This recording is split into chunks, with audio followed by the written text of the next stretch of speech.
Hi there, this is Tim, This is Morgan LaPlante, a first-year painting student. and today we're going to be looking at a study of a mouth here.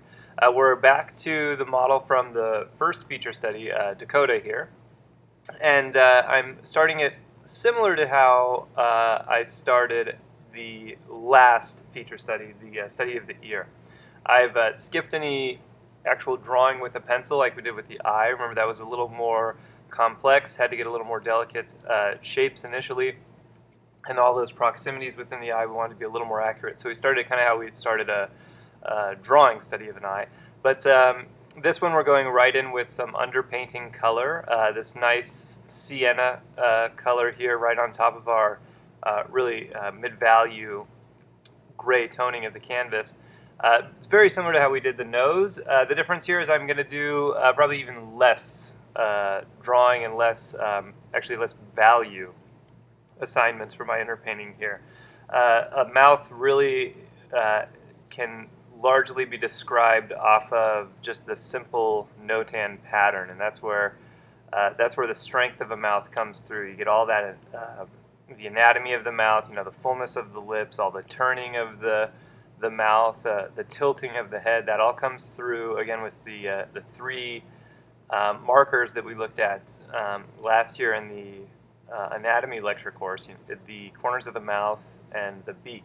How those are positioned um, higher or lower than one another, and the distance between each of them. That describes completely the rotation of the mouth and the head and the tilt of the mouth and the head. So they're very important. I spent a little time there with my brush trying to get them at the correct tilts and angles in relation to the model to help achieve the same direction that the model is looking. And now I'm going in to add some of those darks underneath the bottom of the lip. And it doesn't take much more than that for a drawing. It's just the top lip, which is dark, kind of in shadow as it leans forward. And then that little bit of cast shadow underneath the bottom lip. Notice I'm not outlining that bottom lip. That's a pretty common mistake that a lot of students make. But the value transition between the bottom lip and the surrounding skin is not that great. And so it's more of a color change, if anything, and in this case it's a very subtle color change. So to describe it right now, when I'm just trying to use value to describe the notan, would be introducing information on the painting that's just not there on the model, and thus it would begin the painting with some inaccuracy. So I want to try to avoid that as much as possible. It goes back to kind of what Richard Schmid said in his book, figuring out why something might look off or look strange. It could be that you've painted something wrong, or you forgot to paint something that's there, or you painted something in there that doesn't exist. And that's actually a pretty common thing, that last one, painting something that doesn't exist. Um, it's a very common mistake students make just because they think that there should be a certain way things should appear. Very lightly with some dry brush, I've scrubbed in a tiny bit of value to describe the corners of the mouth here, the little fatty pouches around the edges of the mouth, and a little bit of dark for the philtrum there. And using a small flat bristle brush here helps me to cut in, make some sharper edges. I do want to keep my edges a little harder here. This is where I can start to set up my edge relationship. Right here in the very beginning, I'm starting to think about it now. And if I do too much scumbling to build up a painting, like we saw in the first year demonstration of the master copy, we can end up getting so many soft edges that it becomes difficult to identify the boundary between forms or boundary between shapes. So I'm trying to keep some hard edges in here as I execute my underpainting. And I've had to let the size of my mouth grow a little bit to adjust some of the perspectives. Notice I've taken a measurement there. I think the distance between the middle of the mouth and the left side here is about twice the distance as the middle of the mouth to the right side of the mouth. So I took that measurement and made my mouth a little larger to accommodate. I'm definitely not working sight size here. I'm sitting about 10 feet or so away from the model, so the lips that I'm seeing are actually very, very small. To put it in perspective, in relation to how the size that I'm seeing them versus the size that I'm painting them, the spots of paint of white and black paint to the right are probably about the size of the mouth as I see it from 10 feet plus away, as I lean back. So I am having to rely quite a bit on my understanding of how a mouth structure works, something that you should have picked up in the drawing year after doing multiple drawing studies of a mouth. And then just a few careful measurements to describe the perspective of the mouth, and then the rest of it is really just eyeballing of the specific little angles and little shape changes that take place, because I can't really do any precise measurements at this point. But just because you're so far away that you can't do precise measurements and like a connect the dots sort of measuring system for the rest of this mouth is not really an excuse to make an inaccurate mouth or an incorrect mouth, or an excuse to make a mouth that's so blunt that it doesn't read as natural. That's up to you to study your mouth anatomy, to know what you're looking for, to use the binoculars as you need to really go in and tweak this with all the subtlety that a mouth demands, just by using the major broad measurements, the height of each lip, which you can measure, and then the overall width, and then those three little points of anatomy on the beak and the two corners that describe all of the turning. Getting this little occlusion here, which describes the beak, and then the two sides of the mouth wrapping over the bottom lip here. And I'm using the sienna here and can go pretty much straight on sienna, which gives me what looks like a very, very dark line, but it is a step or two in value above my darkest potential, which is good at this point. One of the things that students make mistakes with, which we've talked about I think in the drawing year, is hitting the values a little too dark on the occlusion where the two lips meet, and they draw a black line there. Really flattens the mouth out that way.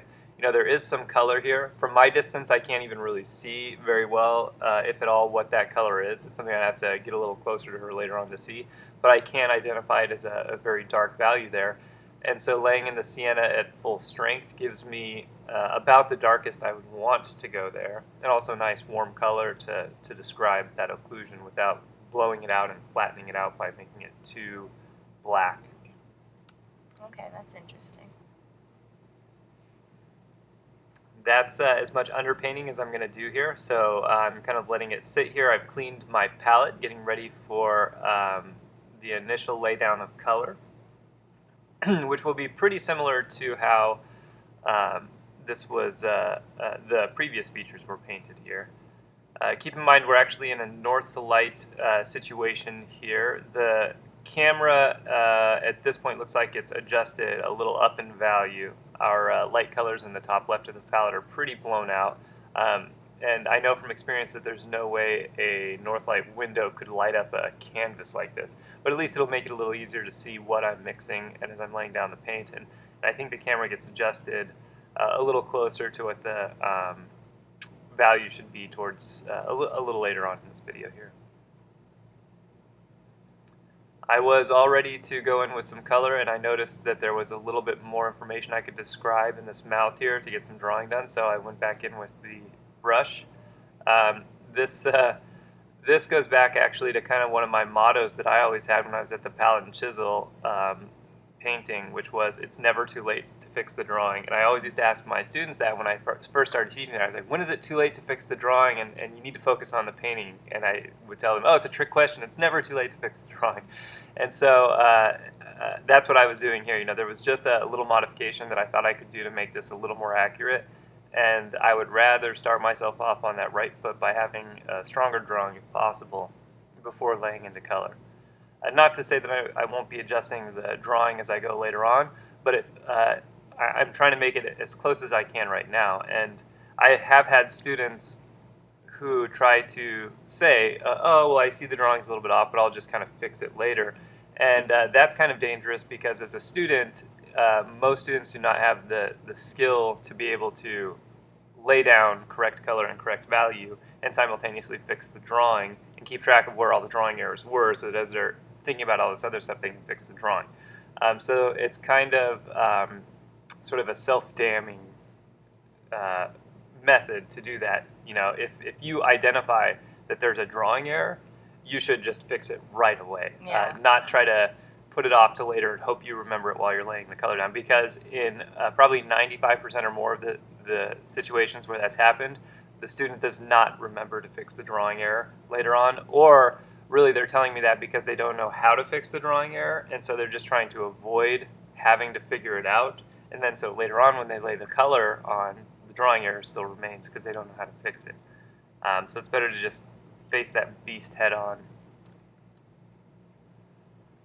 Trying to lock into the value range here, which is somewhere between my top right set of red, yellow, and blue and my bottom left set of red, yellow, and blue. It's at a value range right in between there. So I started by mixing the first 3 red, yellow, and blue, and then I dipped into my that second set of red, yellow, and blue there to try and get a value hovering somewhere in between those two. And the flesh tone is just kind of a low chroma orange that sometimes goes over a little bit to green, sometimes goes over a little bit to purple. It's really kind of hard to identify, but you know, closing one eye and letting the other eye go out of focus or using some isolators can help you start to lock in on that, because it can get kind of ambiguous. Just keep in mind that under normal conditions, the flesh tone of a person is going to fall into the yellow or yellow-red range. You know, sometimes if you're working under a north light window where you have a white light on your palette, you might identify some purples up on the flesh tone of the model and some pinks. But in a situation like we're mixing here, I have a north light on my palette, a north light on the model, so it sort of cancels each other out. So I might be painting things a little cooler, but I won't be able to identify that. They'll look just as warm to me as the model. Again, I'm not thinking in terms of warm or cool right now. I might later just to check the color system that I'm building up, but for the most part I'm trying to do my best to accurately mix what I'm seeing when I isolate, using these nice big puddles. You know, this isn't a very big palette I'm working with, so I'm going to have to clean it a little more, but I want to get this puddle as big as possible so that as I dip into these colors up here, it's not going to dramatically shift my puddle that I'm mixing. It's just going to subtly shift the color that I'm mixing, and so I can get a more fine-tuned set of color relationships on here. And this is something that we're going to see in the portrait video later on, is, you know, using these big puddles to create all these tiny little variations so that we can get a more natural feel and things don't feel just too blocky, which is kind of what happens. You know, students can sometimes confuse what they should be doing with a color block in here, you know, as I'm starting to lay down some color, and they tend to think that because it's a block in, they can just throw in a really simplified version of what's up there and maybe just throw it everywhere just to get some color on. And they'll say that to me a lot, like, oh, I just need to cover this with color so I can, you know, start figuring it out and working on it. And then they just end up with the wrong color everywhere, or color that's, because it's the same, they can't see the difference, the subtle difference between one color and another. When you should really be trying to figure it out with this kind of color block-in stage. Just because it's a block-in doesn't mean that everything up there should be the same color, same value. Yeah, I think getting things as close to correct as early as you can is important. Mm-hmm. Yeah, even if it is simple. And we can definitely squint down or step back to group some of the shapes around the mouth in a more simplified way. You know, I'm kind of doing that right now. You know, these are fairly big strokes, but I'm not painting the whole bottom side of the chin one color and the whole top side of the mouth one color. You know, I am trying to get in there, get a little bit of variety. And I'm not even being too specific right now with how delicately things need to lay down. You can see I'm using a very old comber right now that's been heavily used and abused, and so it definitely has a claw-like quality to it. So as I'm laying these strokes down, I'm actually getting a little bit more broken color because of that. It's not 100% mixed all the way through, so it's giving me a even more variation in my actual block in strokes that I'm using here, which is kind of nice. I want that.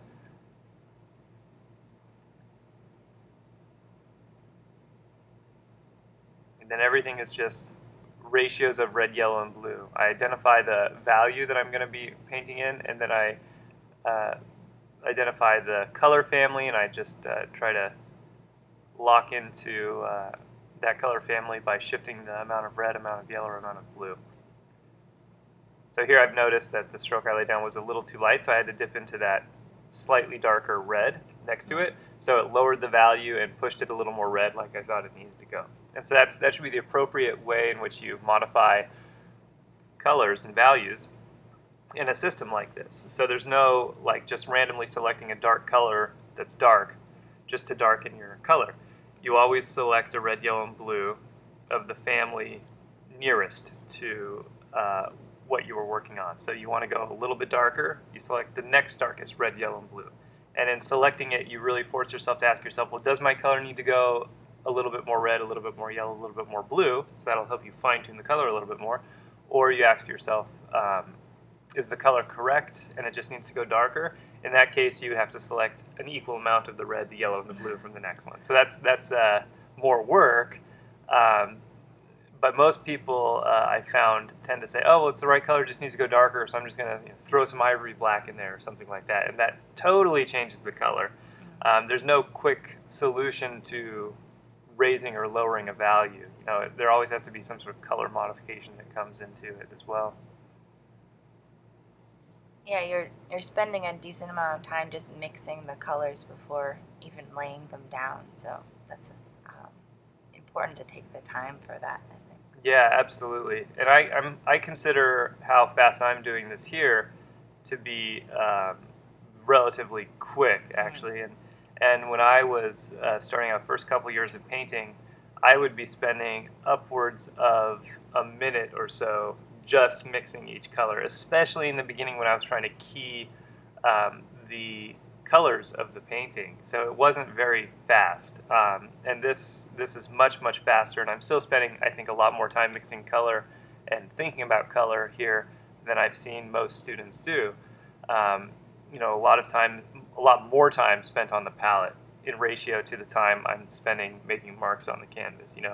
It's huge here when you think of like I'm doing all this work to do one stroke there, and then I do all this work mixing to do one other stroke. The ratio there is sort of the key. Spending more time observing and thinking and mixing than actually working on the canvas. Again, like I said, this ratio is quite different than when I started, because when I started it would be a minute of mixing for one or two strokes of paint.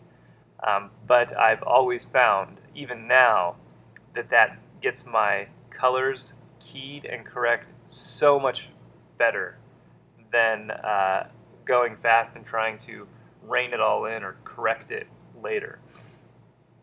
So it's something that occasionally I'll actually consciously force myself to do, to slow down and make sure, at least in the first sitting with the model or whatnot, that I'm working on color, that I'm spending a minute, like really force myself. I'll go up to make the stroke and I'll say, no, I haven't spent enough time thinking and mixing, so I'll go back to the palette and force myself to think and mix.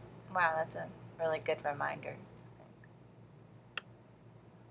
It's a habit that you actually have to force yourself to build. It's not something that most people have naturally. I get students all the time say, oh, well, I don't have the patience for that. And, I want to say, oh, you're preaching to the choir. I do not either. And I definitely didn't when I was younger. But it's something that you have to force yourself to learn. This patience and careful observation, that's probably the hardest thing to learn about being an artist. And so at some point you have to, even if you need to set a timer for yourself, 1 minute of mix, mix, mix, mix, mix, and then laying the stroke, you do what you have to do for that.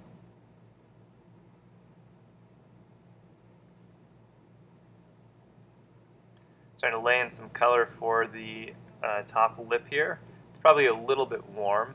I'm sure it'll get cooled down a little later.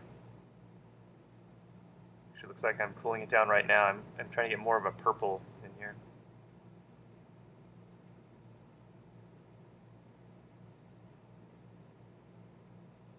Notice these block-in strokes, pretty critical. They are following the form.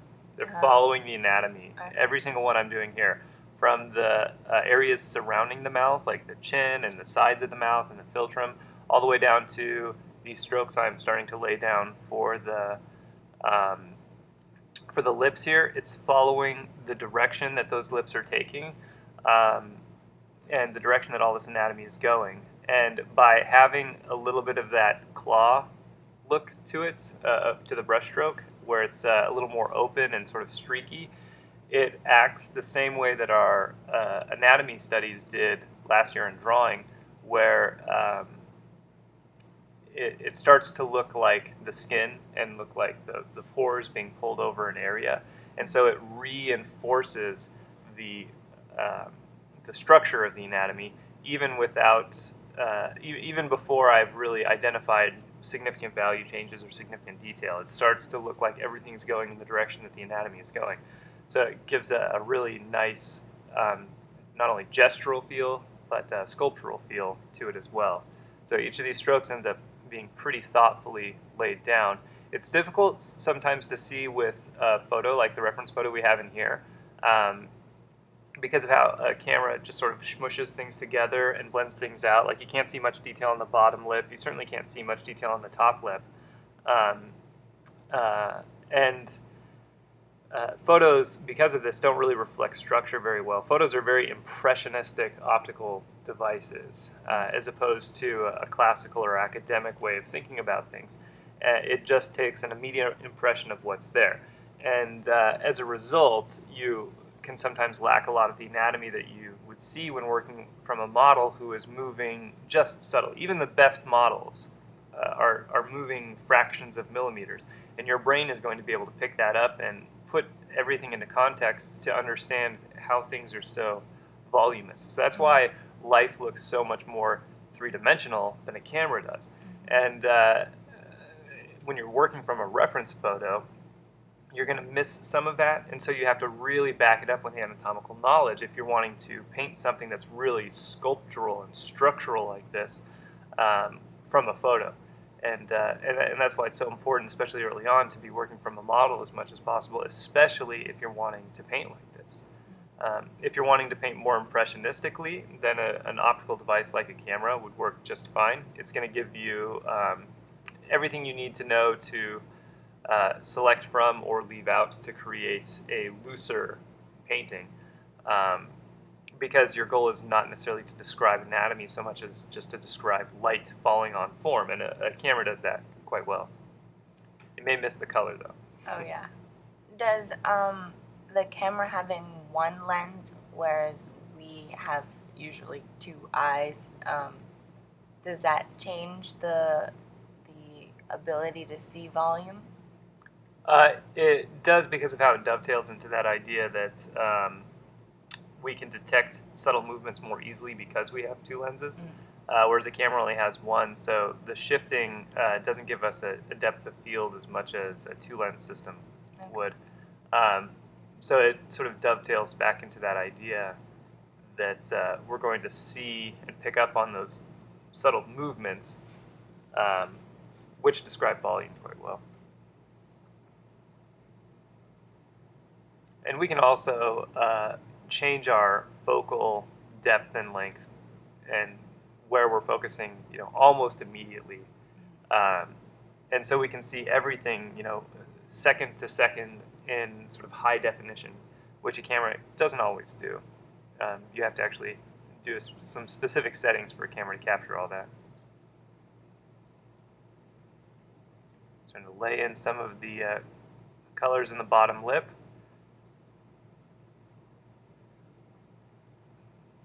it's a little higher chroma right now, so I'm starting to knock that down a little bit. But notice still going in the direction of the marks. I'm using my Rosemary Badger brush right now, so it's a little bit softer than that last brush I used, the old Comer. It was very, very scratchy. So this is a little more gentle, a little softer. So it's going to allow me to manipulate some of this paint a little bit more as I lay some more down.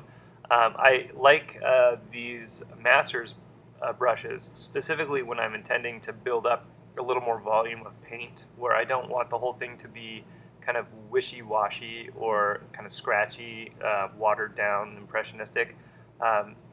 These are good brushes to give a variety of marks, but also a little more volume of paint than the Comers can do. So that's sort of what the intent here is going to be. I'm going to try and lay down a lot of color and a lot of paint in my initial block in here, and then we can hopefully soften some stuff out like we did on the previous videos, and then build a little more form on top of it with some smaller brushes.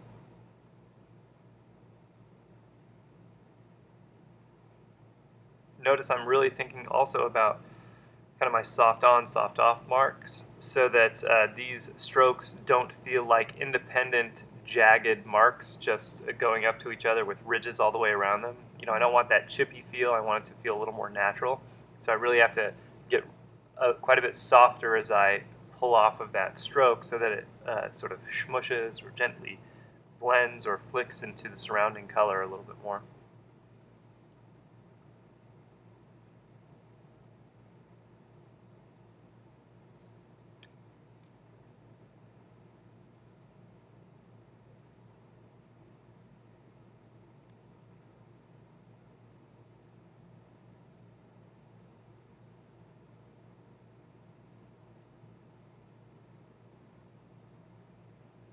Is the dark in the corners of the mouth and the between the lips, is that just the dark from the underpainting? Mm-hmm. Yeah. Wow. Yeah, you can see how dark that really was now that I'm starting to lighten up some other areas here. These other areas may not stay this light. Typically, as you build more information on it, as they blend with some surrounding colors, they'll darken a little bit. But yeah, it's that straight sienna can have a pretty nice dark accent. Yeah, but you can also see where you don't need to go darker than Right, that. absolutely, yeah. Especially when we're looking at this with the higher exposure that the camera's capturing it with. Even with the camera lightening up all these strokes that I'm making, they still look pretty dark.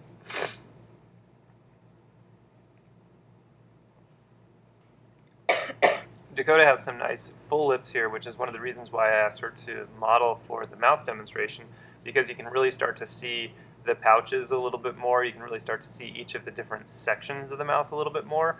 That it helps us to describe these in paint. We can really follow that anatomy more easily.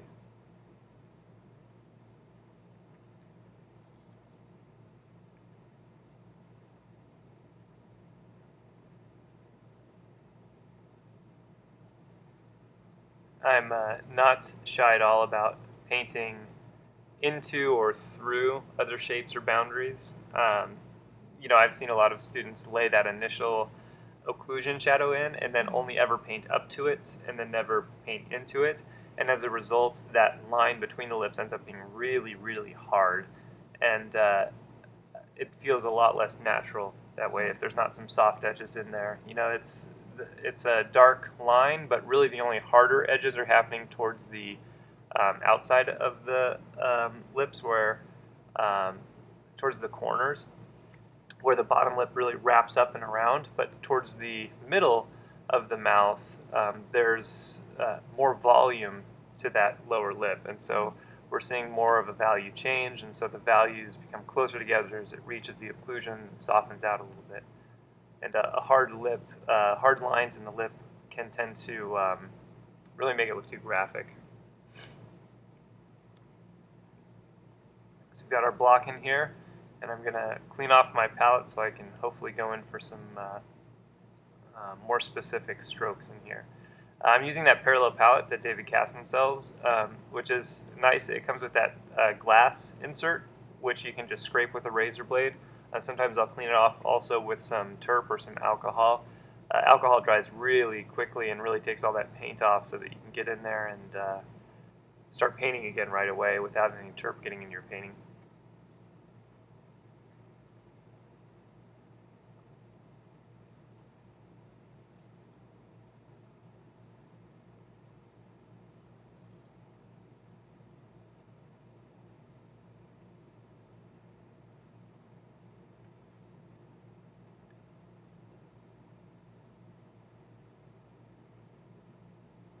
Doing a lot of observing right now. Remember, this is shot in real time. We haven't sped this up at all. So you have to suffer through a little more of my thinking. Um, and a lot of times, starting a session, the model's up there for a good 30 seconds before I even start painting, just because I'm observing quite a bit, thinking about what I'm going to do next, what I want to accomplish in the next sitting here. In this case, I think we're doing 20 or 25 minutes maybe. And so there's a lot more observation happening, a lot more thinking, and a lot more mixing of paints. When we watch the extended portrait video, it's going to look like I'm just mix, mix, mix, and then lay it down, mix, mix, mix, lay it, and like there's almost no thought going into it. But that video is sped up quite a bit more, I think 3 or 4 times, versus this, which is not sped up at all. I'm taking a rosemary badger brush here and just going perpendicular to some of these strokes to knock down some of the glare. This retains the direction and the feel of the stroke, but it will reduce the glare so I can see the value a little more clearly. Do that every once in a while when the paint buildup gets a little heavy.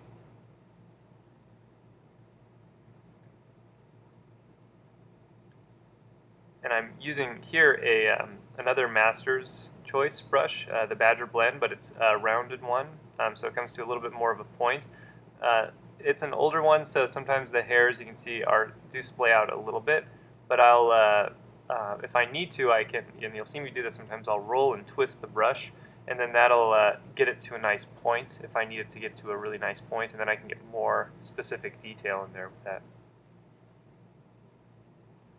But I'm acutely aware of how much paint is on my brush each time when I go to lay a stroke down, and sometimes I'll end up mixing a bunch of color, and as a result my brush gets too loaded with color, so I actually wipe it off a little bit and then go back and dip into that puddle again to get the correct amount of paint on there so that it's not too clunky or overloaded, and I don't want to distribute a lot of impasto paint right now on my canvas.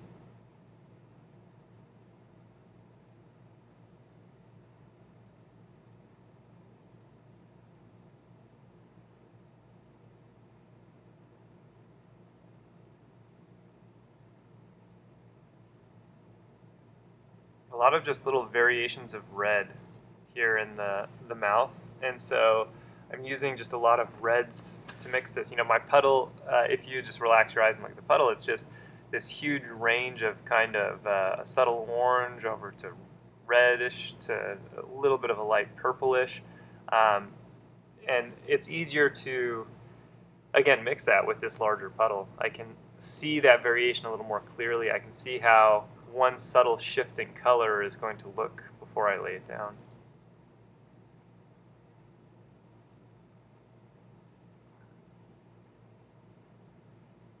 Still not thinking about detail yet. Still thinking about just the major form and structure of what I'm painting here. So, I didn't stick with that little brush for too long. I just had to get that highlight on the philtrum and on the corner of the mouth there. And then I went right back into my bigger rosemary brush so that I could get some of the more of those planes of the mouth in there.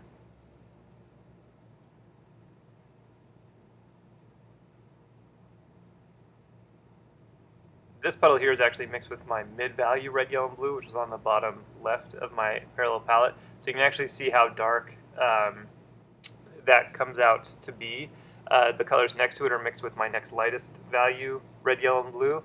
And what I've found is that the mid-value group, which is a cerulean hue, a cad red medium, and a yellow ochre deep, I think, they'll give me really nice, rich colors in my shadow side of a figure.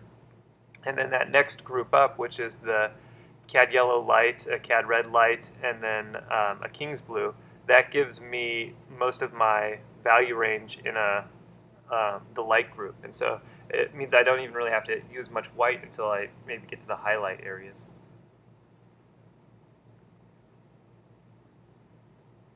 I'm actually getting in some deeper, darker colors now.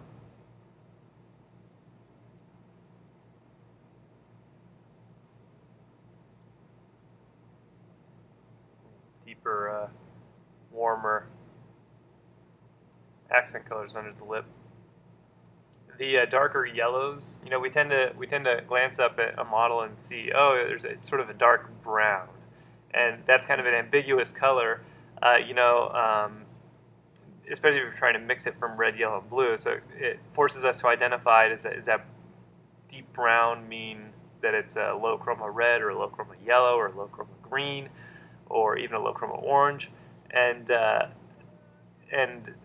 then you can start to mix a more specific brown. Otherwise, what I've found is that people tend to get too generic with the idea of brown, and they just pick something like an umber, and then it ends up just getting everywhere, and then all of your shadows are the same umberish color without the variety that exists in the model. So it is difficult to identify what real color a brown is because it's low chroma. It's like any gray, difficult to identify the color. But we have to kind of isolate and try to do that, and then mix it to get all that variety that we need. And yellows, just aren't really readily available in the dark range here. In this case, I've got a viridian there, which is green and can help me get kind of a yellow when I mix it with a sienna. And then I've got a burnt umber, which is kind of like a dark yellow. But occasionally I'll have to take one of those darker yellowish colors and mix it with a lighter yellow color just so I can increase the yellowness, and hopefully the value doesn't shift too much. Rembrandt makes also another really nice, lovely, deep yellow. I think it's called a transparent oxide yellow. So I've replaced my viridian since this video with a transparent oxide yellow when I'm using this system of color mixing. And then viridian is just kind of on the side as a modifier of flesh tones, which I use to gray out some flesh tones or get some purples and some flesh tones.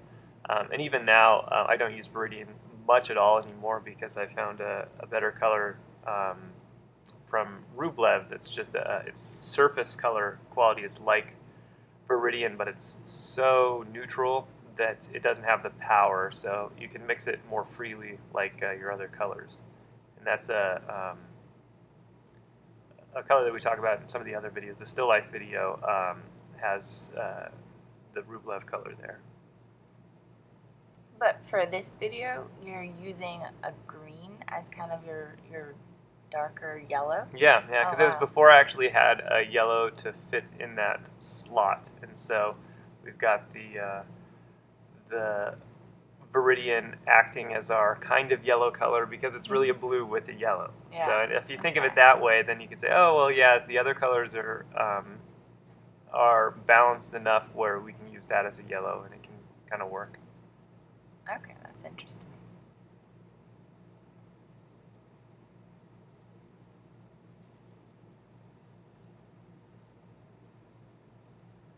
So I'm starting to get a smaller and smaller brush now. These rosemary brushes are great too because we can press them firmly into the palette and get the whole chisel kind of width of it, or you can compress them a little bit and get a finer point. And so I will try to use this mid-size brush, which is something like a 1/4 inch, as long as I can, so that I stay simple and keep thinking about the broad anatomical pieces before moving into a smaller brush too early.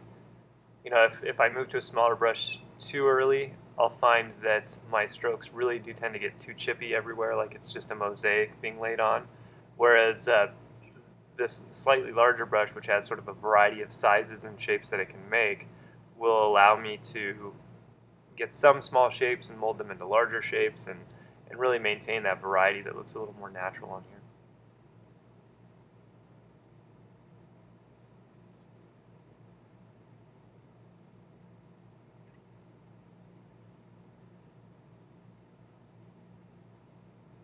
little bit of drawing correction there.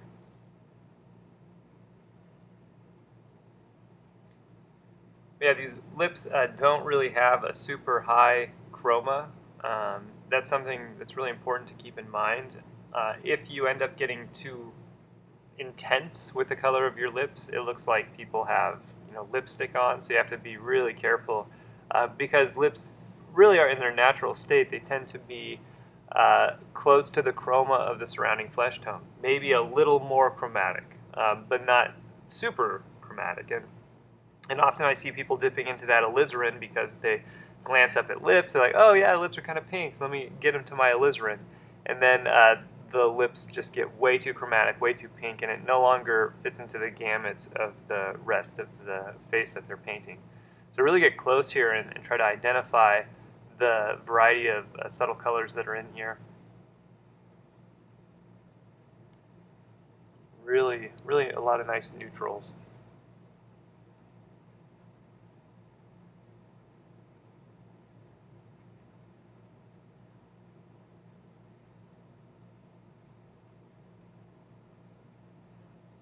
The top side of lips are kind of tricky because they read as somewhat of a firm edge, especially from a distance. The further back you get, it really tends to look like that top lip is a firm or a hard edge.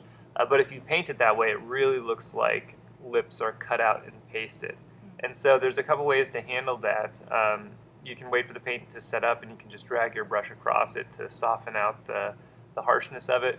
Or you can kind of do what I'm doing here, which is starting to develop a series of broken edges along that top lip so that it will read kind of as a hard edge, but it will actually soften out, especially from a distance. And so that will allow me to maintain sort of that dual quality of being a hard edge and being a soft edge also. So where are the harder edges of the lip? Really all we're going to see is the corners of the mouth is the hardest edge. Sometimes on the philtrum it can get a little firmer, but it's still not terribly hard. And then occasionally we'll see a cast shadow underneath the bottom lip. Okay. That could be a hard edge. But other than that, mouths need to, for the most part, be fairly soft. Okay. And normally there's a full face that you're comparing it to, right? Mm-hmm. So. Right, yeah. And they're certainly much softer in the mouth than some of the other areas of the face. So you really do want to make sure you are careful to put it in context to everything else, and not just isolate it. Because when students tend to isolate the mouth, edges get really, really hard really fast.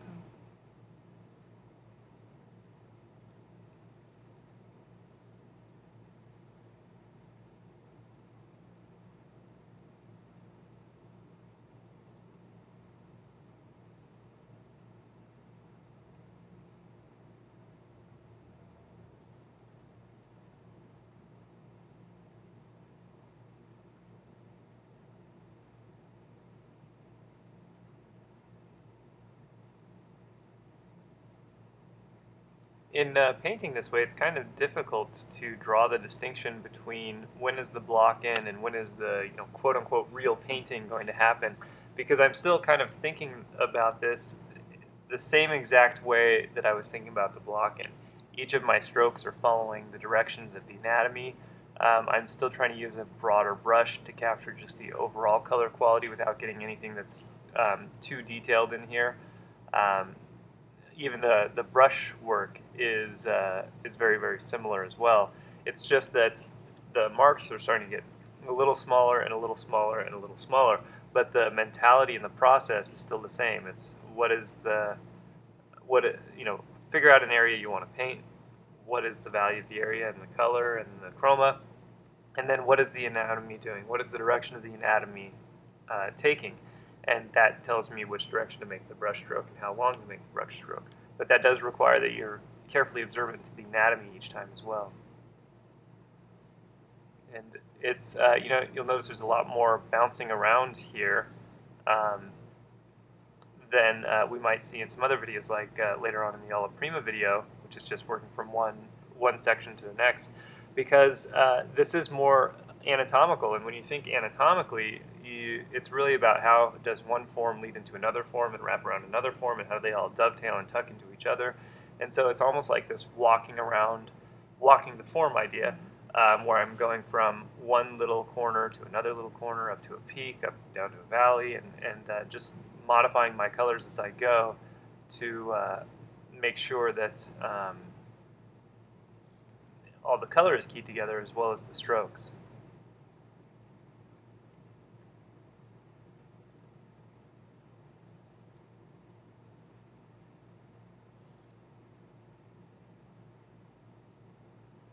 Even these little strokes here, these little almost kind of highlights I'm putting on, they're following the direction of the mouth. The one on the lip followed the sort of horizontal direction that the lip is taking as it emerges from the cylinder of the mouth. And then the ones on the right were following the vertical direction as it wraps from the top lip down to the bottom lip. So each of these strokes are tracing out the pathways of the anatomy. But you really have to make sure that that bottom lip describes this wrapping action, that it's emerging from the corners of the mouth, coming forward, and then emerging or descending back to the other corner of the mouth. Otherwise, your mouth's just too flat and too pasted on. And you can do this even if this is impressionistic, with just a few strokes as well. Just so the correct placement of the flicking of the marks describes that wrapping around form. It makes things look more realistic.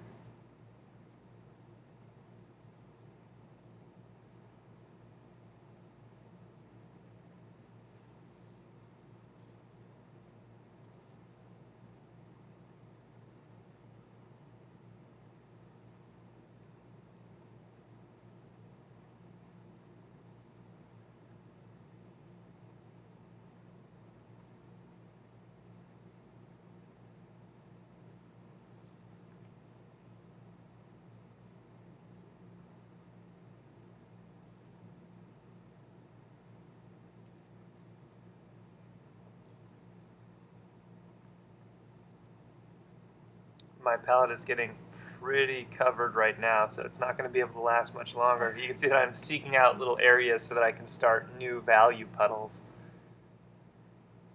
So this is about the time where the model's going to take a break pretty soon, and I'm going to have to hopefully clean some palette off.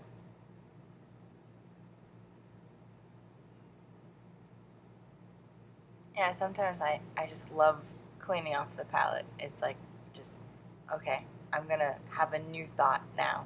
And so if I can't remember what all those mixtures were, or, there isn't enough paint there anymore to put a stroke on, I like to just, I don't know, start over again with a clean spot to mix in. Yeah, it's very refreshing, and it'll also encourage new, better thinking, really. It's just more practice, carefully observing and mixing back into the color, rather than trying to stretch out this color that you think is good for way too long, which is, I think, what most people tend to do when they're starting. They find this color that, oh, I think that's going to be just right. And then they try to use it so much, and then they don't really want to try to remember how to mix it again, so they're trying to stretch that color out more and more, and then their paint gets thinner and thinner, and their application gets worse, and their edges suffer, and it's a big domino effect where their painting heads south from there, and it all comes down to that idea of cleaning the palette off.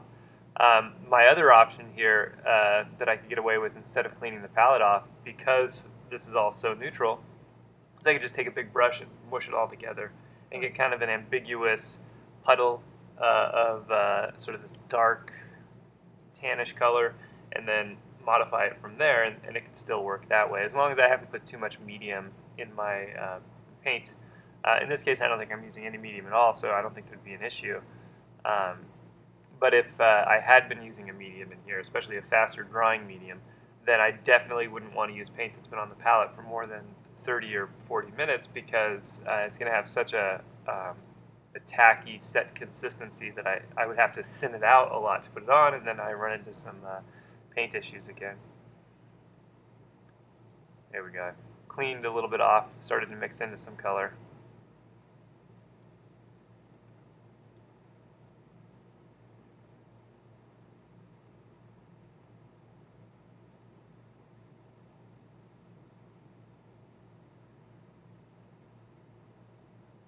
Going in for some finer details there in the mouth. And notice how well I can compare the chromas when I mix like this in strings or big puddles. It really helps me spike the chroma when I need to in my painting. When you're just doing these little individual puddles, independent of one another, stretched across your palette, it's just really hard to see that subtle shift in chroma, which can be just as important as a subtle shift in value.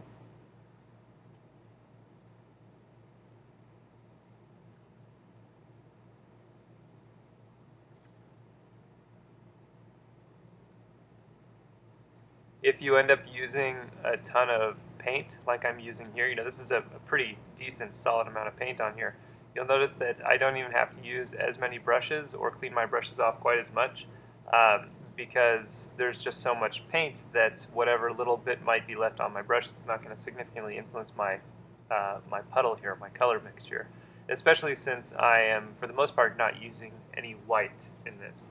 The only white that's in here is in my King's Blue, that really light blue that's on the palette right now, but I'm not actually using that very much. For the majority of my flesh tones, I'm sticking to just my pure colors, and so it's a little easier to even use the same brush and freely go between my lights and my darks with the brush and lay it on there, because I'm really saturating my brush when I go to do a mixture. I'm really working it in, really covering the brush, so it's a really nice clean color by the time I lay it down.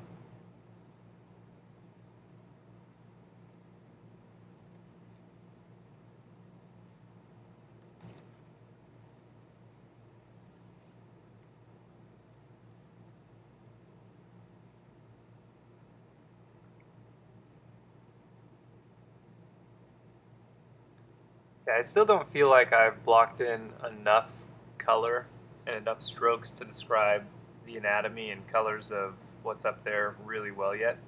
Um, once that happens, once I feel like my quote-unquote block in is really good and really descriptive of what's up there, then I can start to worry about finishes and details. So that's when we'll soften things out and start to build things up from there. But I still feel like I'm in the study stage where I'm just really trying to carefully observe and put everything together to make it uh, look like the model in the lighting condition and really describe the anatomy. So it's kind of a different mentality. You have to understand that the smoothness of a painting um, is completely a personal preference and not to do with accuracy. This is sort of the accuracy stage of the painting. Um, and so it requires you to focus on all the big relationships and big colors and getting the little pieces just right. And then you can worry about the sort of stylistic quality of the painting. So this is, this more typical classical style or academic style of painting here, where we don't really want the hand of the artist to show through. That's kind of ultimately what a little more what we're looking for a study like this here. We don't really care if it looks choppy or splotchy or kind of crazy at this stage, stylistically. We just want to lean back, squint down, and see if everything is getting closer and closer to the model, and then eventually we can start to worry about the sort of quote-unquote finish aspect of it. And of course, that'll be different if you're trying to study a particular way of painting a mouth. These again, something we've talked about in the original, like the eye video here. The idea of just studying a mouth is kind of different than the idea of learning to paint a mouth like someone else. So here we're just trying to understand a mouth, understand the colors, make sure we're adequately able to describe all the forms. Different than if we were to try to paint a Velasquez mouth or a Sargent mouth. We take a different approach there.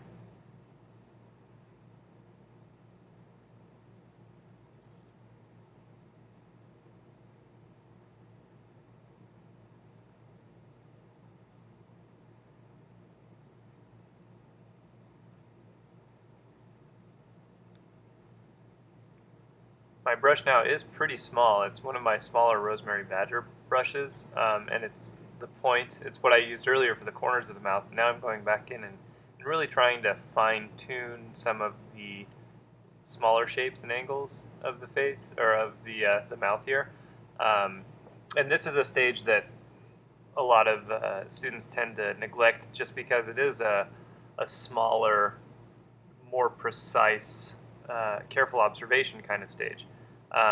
Students love to put detail in, but for some reason they fall short when it comes to maybe taking out the binoculars or getting closer and really getting the tiny little curvatures of various angles to break them down. Those are more important than little highlights and various little jewelries and things like that that they tend to see. Really breaking up the side of uh, the slopes of the mouth to have a little bit of variety to them, to show all of the various little bits of ups and downs. Those are the important smaller shapes.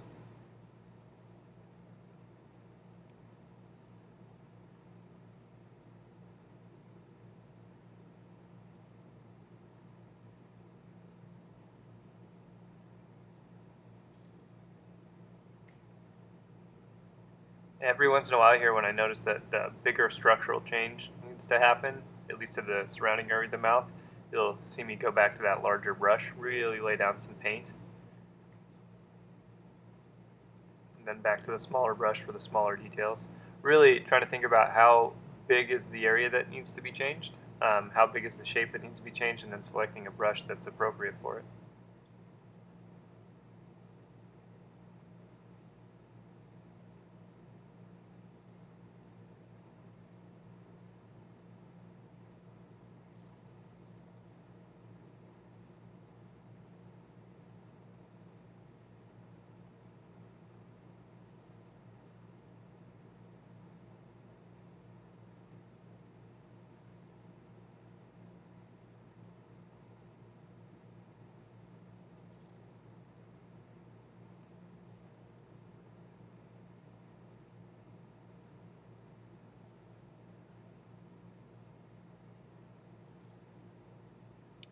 There's a lot of mixing for just a subtle, subtle change up on that mouth. And that's something that's important to consider. The more subtle you want a shift to be, the longer you should expect it to take you to mix the color.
They're starting to get some pretty hefty paint buildup on here, but I'm not really too concerned about it. We can always soften things down as needed, and actually more paint will help it to have a more buttery consistency as it dries. Traditional oil paintings have a decent amount of paint on them, and I think people tend to forget that. With all the layers that would go into a really traditional painting with the toning and the open grisaille and then the closed grisaille and then the color on top of it, and then glazes as needed, there tends to get to be a fairly good amount of paint on there. And if you're afraid to lay out that much paint, then the surface quality of it won't read as an oil painting. It can tend to look like a gouache or watercolor if you're not careful.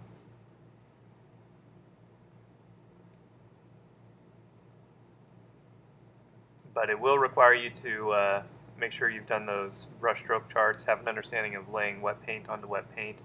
It's a lot of it's about that pressure, that sensitivity you get. Getting just the right amount of paint on there, selecting just the right brush. Everything that's up here right now is very, very wet, very, very slippery. So I need to make sure that I'm coming in at an angle with all these brush marks and not stabbing it as I try to make these marks.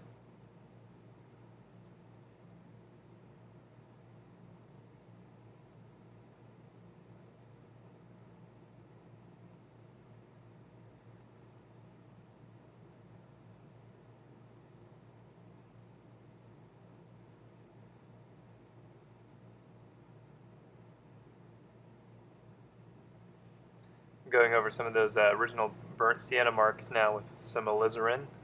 Warm those up, get those a little deeper, a little redder. It'll help those lips start to glow by getting some more chroma in those really dark darks.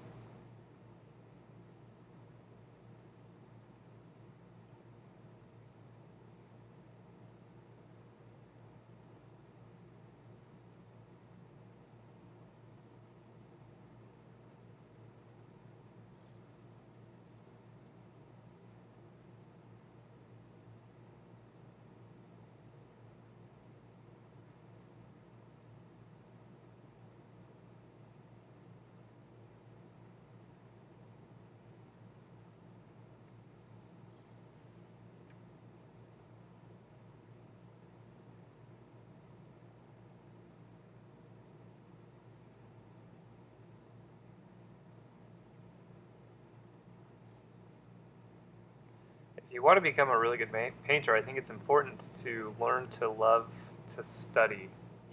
Paintings like this for me are often more enjoyable than paintings that I'm trying to craft with a specific finish in mind that I'm going to be sending to a gallery, because there's a kind of a higher expectation of that, even just my own expectation of what those paintings are going to be and how I hope they turn out. And, they need to have a particular look or finish to them or a quality about them, whereas something like this is just study for the sake of study. It's to increase my own knowledge, increase my own sensitivity to be able to see color and shapes. And, I just love the quality of the paint here and the feel of a more buttery paint where I'm not necessarily trying to think about layers of transparency and opacity on here. And I just get to enjoy noodling around, getting smaller and smaller brushes. And, I think that's probably a reason why um, I've been able to develop more skill in a large variety of arenas of painting, because I just really enjoy the study of painting. And that's not practice. It doesn't have anything to do with practice, because I know people who've practiced for decades and never gotten any better. But a deliberate attempt at studying and increasing your understanding and kind of knowing what it is you're wanting to learn, and try to do paintings and drawings like this to just for the sake of your own education, which is to me kind of a selfish thing. It may increase my ability to paint later on, but for the most part, it's just for my own selfish desire to want to learn and want to paint, and because I really enjoy learning. And then, of course, that translates into other aspects of your painting. You become more skilled. Even if this is not my painting style that I typically do or market, this is an enjoyable experience for me because I have no pressure to produce anything. It's just a really thought out, careful study of things.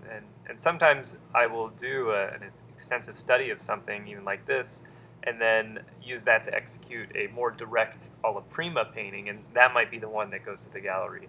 And I keep a lot of these studies for myself, and even on my website, I have paintings that look really, really polished and finished, and as some people have said, they look more studied, and that's really what they are. And I actually like that. I like just sitting down and having no obligation and just noodling a painting and really trying to understand what I'm looking at.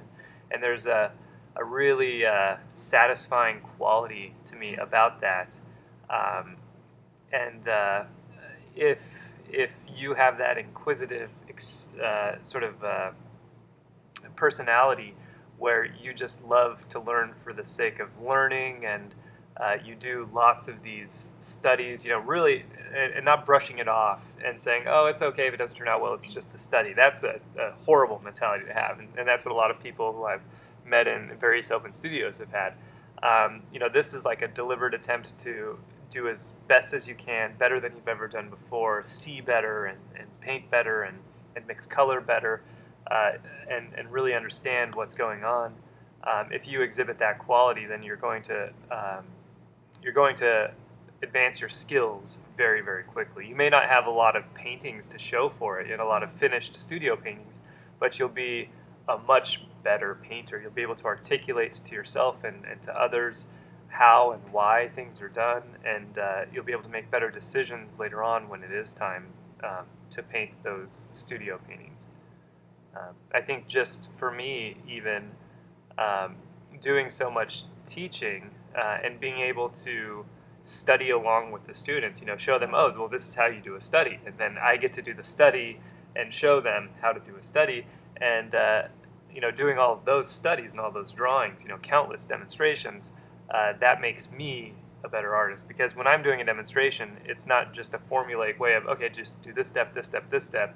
It's usually me doing an honest attempt at a study and showing the students that, like this painting here, and then that increases my skill level. So even though I'm not doing stuff I'm sending to the gallery, doing these studies all the time and learning more, seeing more, fine-tuning my abilities more, it just makes me a better artist each time. I really like that distinction between like a study and practice. I think practice implies you're doing the same thing over and over and over again. Exactly. Whereas study, you're really seeking something you didn't know before. Yeah. So I think that's really cool. That's a good way of putting it, a good distinction to be made. Yeah, practice is something you do when you've figured out exactly what you want your paintings to look like and what you want to do, the process that you want to do, and you're not making mistakes with it because you've figured it out. And so it may have taken you a long time to figure it out, and you practice it so that you get faster at doing it and more efficient at doing it. Whereas a study implies that you haven't quite figured it out. There's things that you want to grasp, and so you're trying extra hard and trying to be extra observant to learn how to do the thing it is that you want to do. And so practicing bad habits does nothing for you. Practicing making bad paintings just gets you better at making bad paintings. Yeah. But a study advances your understanding and advances your knowledge. Hopefully that's what you're doing with all of these videos here at home. Hopefully each of these you're actually taking to heart what's happening here. You're taking these reference photos and using them to try to understand things and try to understand the concepts that we're talking about here, and advancing your understanding a little better, not just practicing the same things over and over again with different subjects making the same bad mistakes. So I just went in there with my Badger and I softened out my quote-unquote block-in here. I was still kind of following the direction of the anatomy with all that softening. So the lips, like especially the corners of the mouth, were flicked up to follow the little fatty pouches that go around the corners of the mouth. Everything is, the chin here is smoothed out kind of at that archway to follow the direction of the chin. Each of those marks, or each of those softenings, just kind of merged or interlocked areas together, following still the direction of that anatomy. So this gives us a good foundation to start to lay some more specific detail on top of. And we've been working now for an hour and 10 minutes with some breaks. So that's probably 4 sessions with the model. We've got another 3 sessions left with the model here. And so we're at a pretty good stage to be able to get in here and get some more specific detail and do some more finishing marks. And I've got, again, my a really fine rosemary Badger blend, the master's choice that comes to a point. Those nice little rounds. And this is a pretty large mouth. I think it's at least life size, if not a little more than life size. And so I'm not having to get into any really tiny brushes. Even for the end, I shouldn't need to get into too many tiny brushes. I do have some really small, pointed, fine brushes that I will sometimes use for really delicate areas, but in a study where I have only 2 hours to paint this, I'm probably not going to get into anything too tiny. Um, so this rosemary brush should do just nicely for most of this. Again, working in my red family, leaning some reds towards the purple range. Really getting, see how all that color getting mixed in, just really pushing the paint around and mixing it up instead of dipping into medium to try and smooth it out and mix it a little more cleanly. I still do want a little bit of broken color in here as I start to lay some of this in.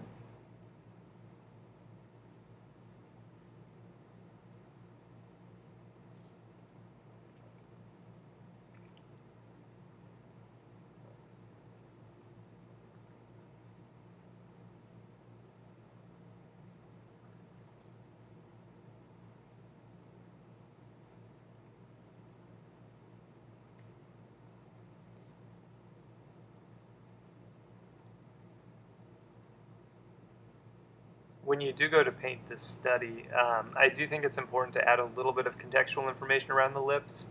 We didn't really do too much around the nose. A nose is a nice independent projecting structure from the face, so it can be taken a little bit more in isolation.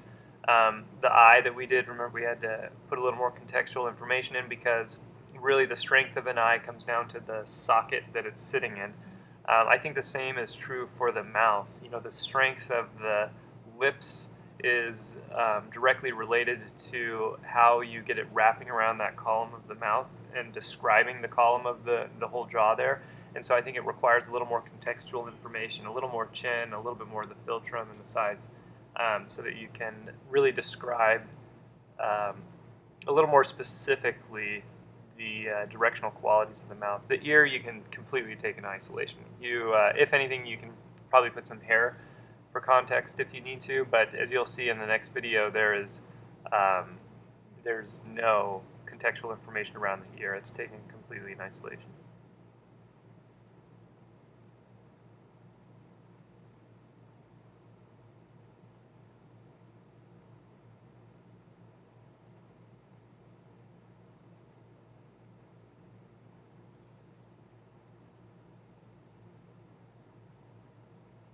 It's interesting to note too, it's kind of funny, this is one of the only videos we shot where I had to have the model be relatively quiet the whole time. I think we were still talking to her a little bit, but you know, she'd get back into the pose decent enough.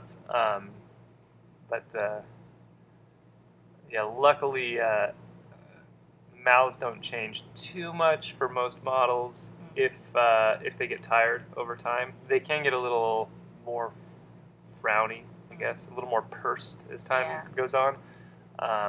So you just have to make sure that, again, they stay loose enough, awake enough, happy enough if you want a more pleasing painting. And I do think that really is important, and it's something that I didn't consider enough when I started. You know, I thought a painting painted well was good enough, especially if it was of a pretty model. But then I've run into many occasions where galleries just ask why the models look so angry or so sleepy, and they say you really should just get better models that are happier, more awake. And you know, people like to look at happy people. You know, unless the intent of your painting is for its mood or content to have an angry model. You know, if you're just painting somebody sitting in a chair, you don't want them to look fatigued. You don't want them to look angry. And I have plenty of angry portraits from my early years of painting. You know, just having people sit for me for hours and hours on end. And so you do have to learn to work with the models to make them a little more pleased, a little more happy, a little more carefree. You'll definitely see that in the portrait video.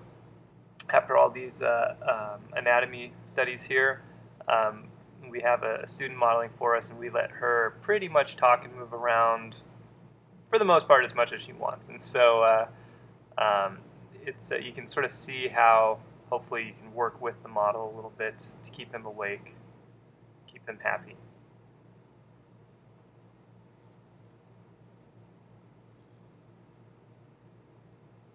Really trying to get a little more careful describing the beak.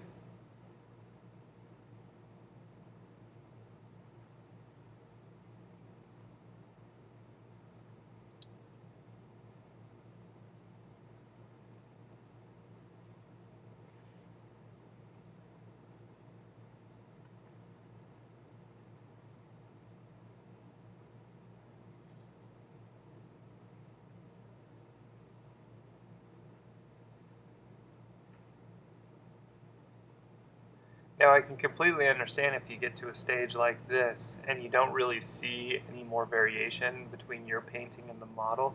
It can be really challenging to take it up to that next level.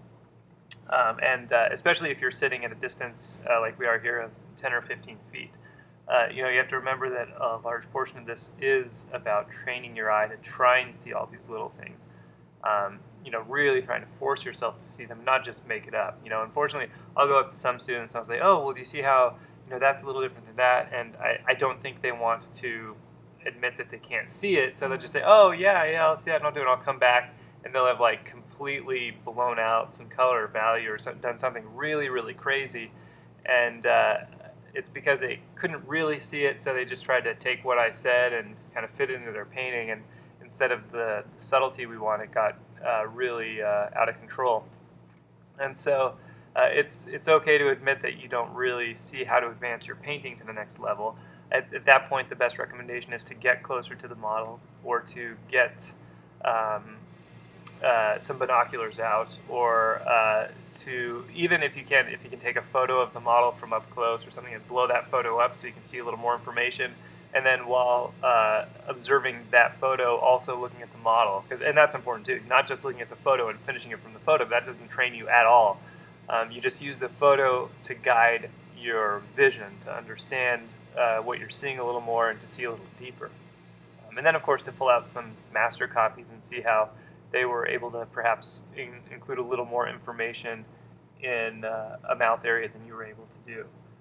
If you want to look at an artist who's really great at getting some photo or paintings that look, almost hyper realistic, but actually still exhibit a real painterly quality up close, is Daniel Sprick. Actually, he has a really fantastic book of portraits, and unfortunately, in some of in the book, the portraits are reduced down a little bit, so they almost look like they could be photographs. They're so good.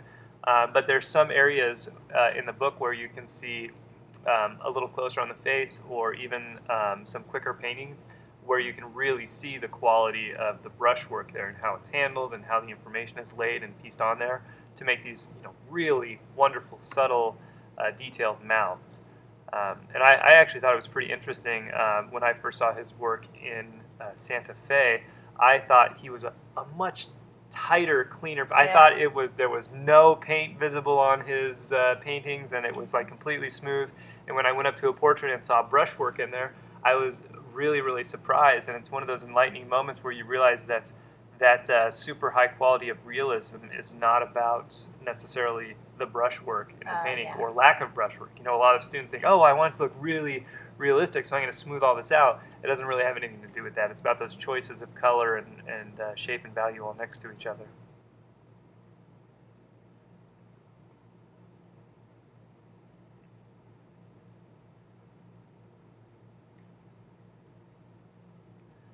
Keep in mind, you also have the option of doing a black and white underpainting on top of this and just laying the color on top. That might be a little more manageable for some people, especially if you're still struggling with the drawing a little bit more.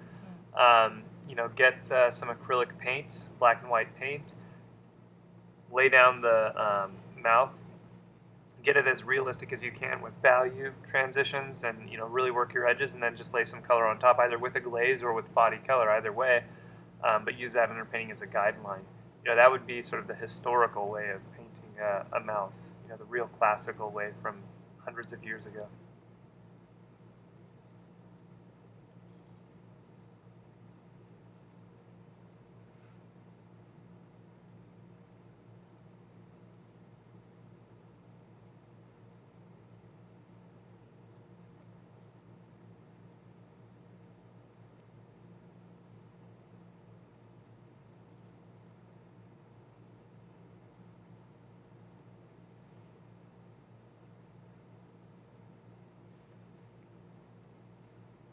So from my angle, when I'm painting this, there's not quite as much glare as we're getting from the camera here. Um, so towards the end, you'll see when some of these marks get knocked down, but it is shifting some of the values of the paint just a little bit with all that reflective light.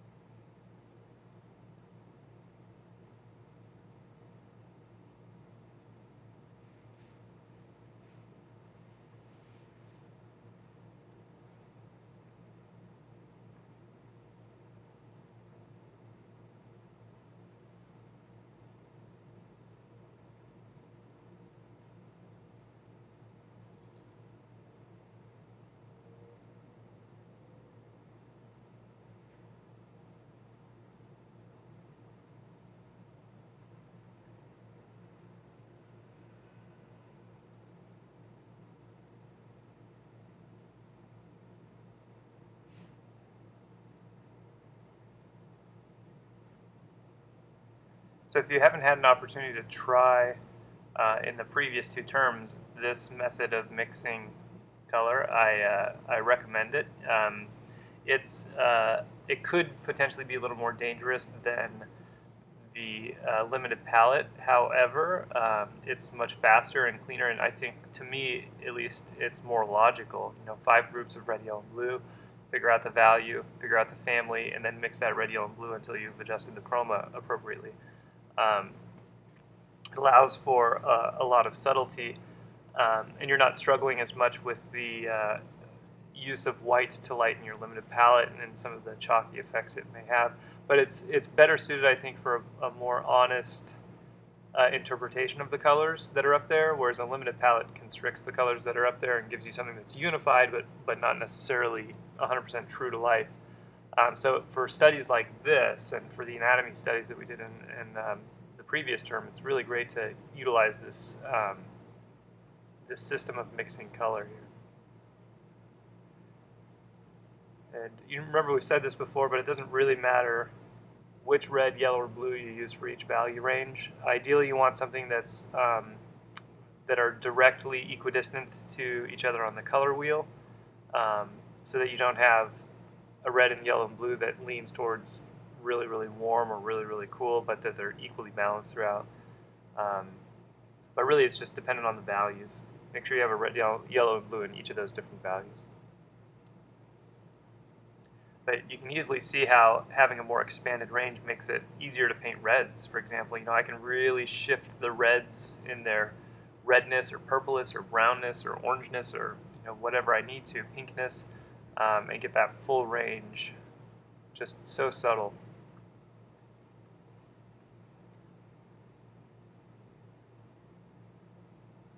So when the model's shifting or moving a little bit, that is when I go back to my edge work, softening some things out.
Keep going back in with various little reds here to break up that boundary between the top lip and the bottom lip so it doesn't look too hard.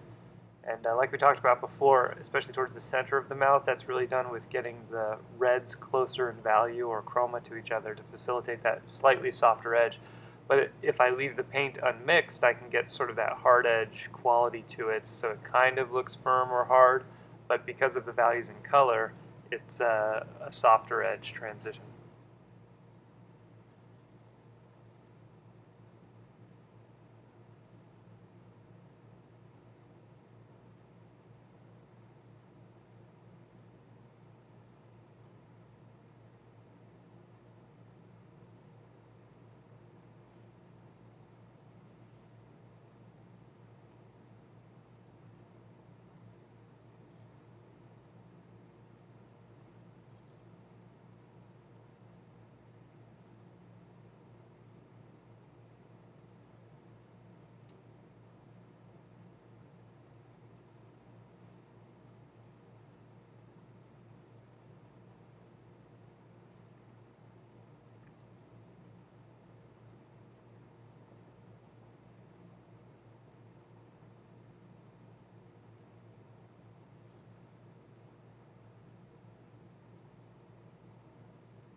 whenever I go into a new area, you'll notice I mix and I think it's going to be right and I lay it down and I usually realize that it's not quite right. And so that's when I go back in and start to do some heavier mixing in here so that I can really push it to where it needs to be.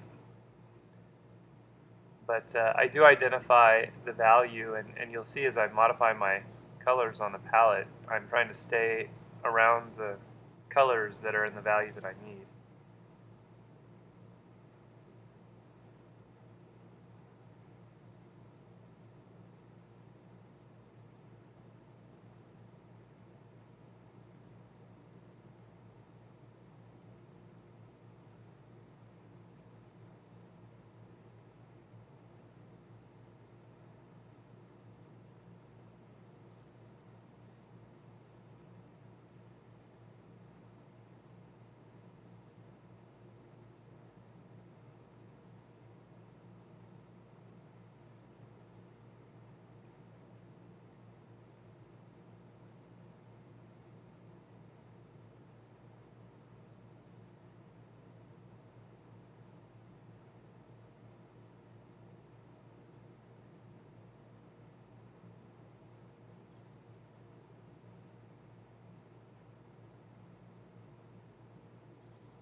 A lot of glare there. You can see my paint buildup is getting pretty heavy as we get further and further along.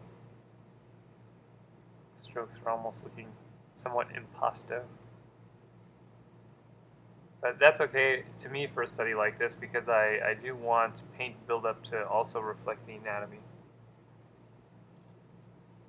It's very akin to some Rembrandt paintings where it really starts to pile up in the lights. Gets really textural in there.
Again, just establishing some more of the structure around this mouth is going to make the mouth look more three-dimensional.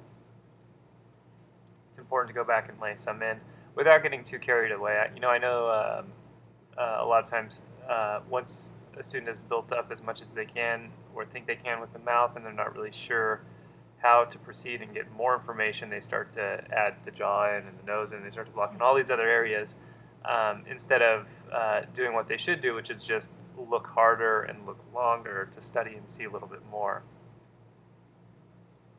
I mean, it's expected that when you're starting these, you really don't know how to see as well. But you can't just avoid the problem and say, oh, I can't see anymore, and then move to the next area. You just force yourself to look harder and closer and see more.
So remember, the key to good color mixing, as well as really nice juicy paint and clean laydown of paint on your canvas, comes down to using a lot of paint in your mixtures and just being very selective about how much of that paint goes on there.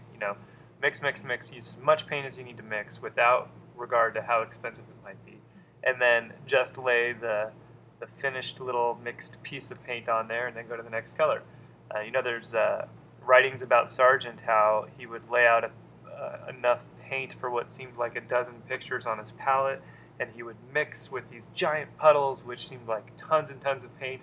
But as he painted ahead, it didn't seem as if there was any excess buildup of paint happening on the canvas, but those puddles slowly disappeared more and more and more and more. So we went through a lot of paint painting a portrait, but it's not as though his paintings were really thick or impasto or chunky or anything like that. And that is a key to good, strong, solid color. You're not trying to push it around and figure it out on the canvas. You're pushing it around and figuring it out on the palette, and then what goes on the canvas should be the end product of that. So you spared no expense for a good painting. I still have students who leave paint out too long on their palettes, and then it gets so tacky that they can't mix it, and they have to use so much thinner to mix it, and then they're getting a quality of paint that they don't want, and it just doesn't make any sense. If you want a good painting and you want your painting to look like an oil painting, and you want good clean colors, and you want to be able to understand how the paint is laying down, and not unexpectedly, but how you want it to lay down every single time, that comes down to using good fresh paint each day, using enough paint to really mix and lay down appropriately without having to stretch or thin it out too much. And something I've told students before is, if you're afraid about the cost of it or it seems too expensive, then just use more earth tones in your palette. You don't have to use a ton of cadmium and a ton of cobalt and all these really expensive ceruleans. You can just use a mild yellow, mild red, and an ivory black for a limited palette, and then you can, ultramarine blue is a good blue. There's lots of alternatives to some of the expensive colors, and if you get those, then you'll mix better, cleaner oil paintings, and try to get the more professional grade of the lower series paints instead of the student grade of the more colorful paints, because even that has an impact. A professional grade paint will handle more like an oil paint should. It'll go on a little smoother, it'll be more chromatic, it will dry more consistently. These are simple things that have a huge, huge impact on painting. Even the painting surface, using an oil primed painting surface instead of an acrylic primed painting surface. If you want your colors to be rich and juicy, you want the paint to slide off your brush more buttery, you need to use a good oil primed surface. And hopefully you experience some of that when doing color charts too, just how much paint you need to mix a color. Right. Yeah. Especially if you're inexperienced. Yeah. Yeah. The less experienced you are, the more paint you should be using to mix. And typically, I encounter the reverse. The less experienced someone is, the less paint they try to use to mix. And so it directly has an impact. The painting here that I'm doing is on a linen panel that has 3 coats of an oil alkyd primer on it. So it's pretty smooth and it's pretty non-absorbent. So all these colors are just sitting right on top of it. Even so much so that the toning came off a little bit when I was doing the drawing, and that toning had been laid down there probably a week or two before. Oh my gosh. So it does stay pretty non-absorbent. Wow.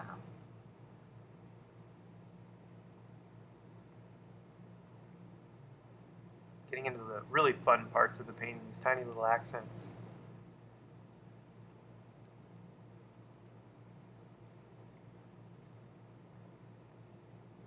I'm just slowly going around that mouth, closing one eye, looking out the other eye, Usually I compare it to the side of my canvas so I can have like a plumb to see, so I can adjust some angles and zero in on some color.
I really enjoy the sort of almost magic that kind of begins to happen at this stage, especially the more professional the artist you watch, who's even above your level, where something looks really good and you think to yourself, oh, that's pretty good. That looks like it's pretty much done. Like I don't even know what I would do from there.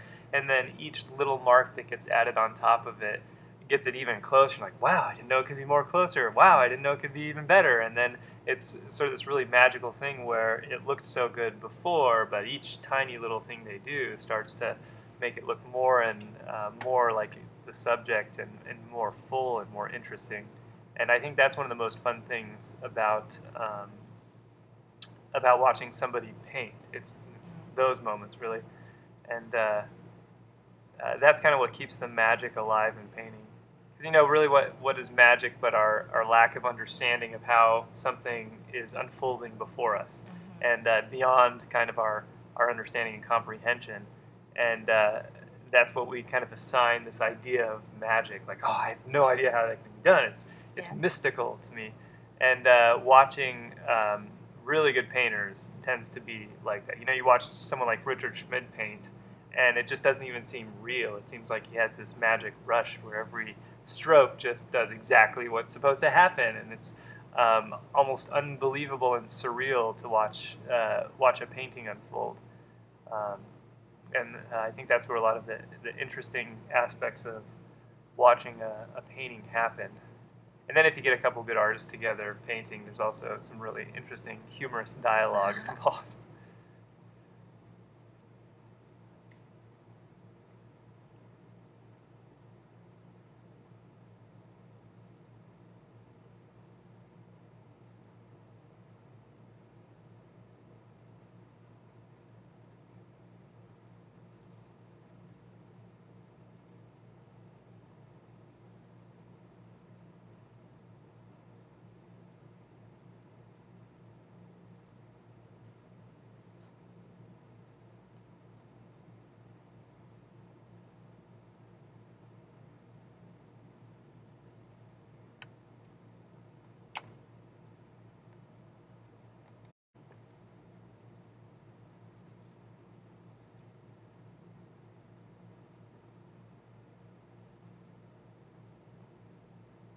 Pretty soon here, I'm going to have to soften out what's happening on here, uh, just for the sake of being able to have some clarity and understanding to advance it to the next level. Once these marks get a little too chaotic, it'll have to be knocked down. And with this painting, I do get a little more stylistic than um, some of the other feature studies here, um, where I do leave some of the actual visible brush work there, which can help to suggest some of that anatomy a little more. And that's something that artists will do occasionally when the form is so smooth, um, and especially if you don't have time to build up the painting to have all the little wrinkles and details and schmugums in there that make it, the full experience. using the brushwork to kind of, again, push that idea of the anatomy, just like we did with the drawing, using those directional marks to describe how the form is behaving.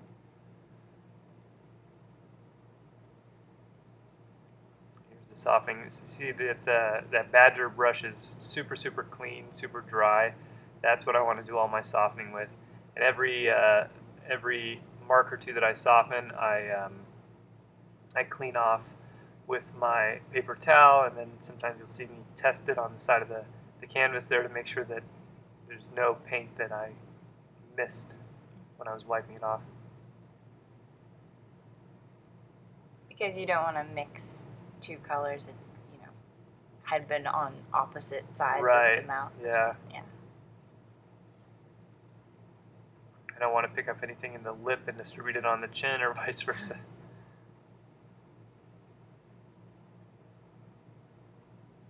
But notice whenever there's a shape change requirement that's identified, whenever I see I need to alter a shape, I don't try to alter it by softening or pushing the paint with my softening brush from one area to another. I go back to my paint application brushes and I correct the shape as needed.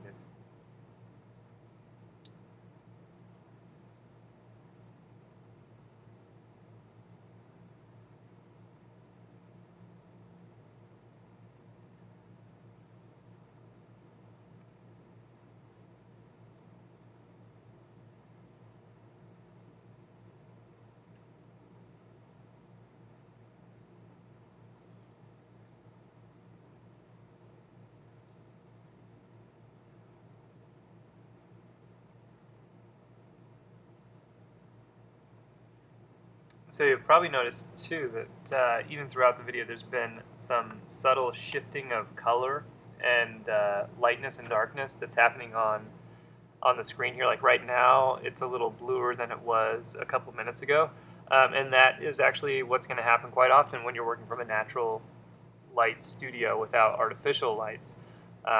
Clouds move in, obscure the blue light.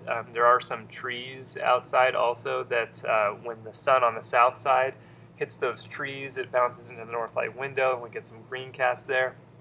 And so what we'll encounter is a variety of different little color scenarios happening up there where everything's kind of shifting one way or another.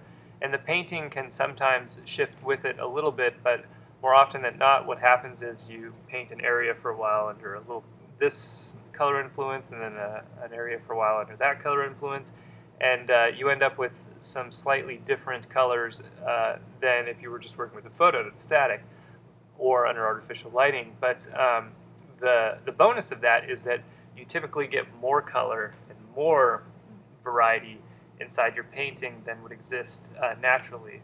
And I do know some artists who like that fact about working with natural light as opposed to artificial light.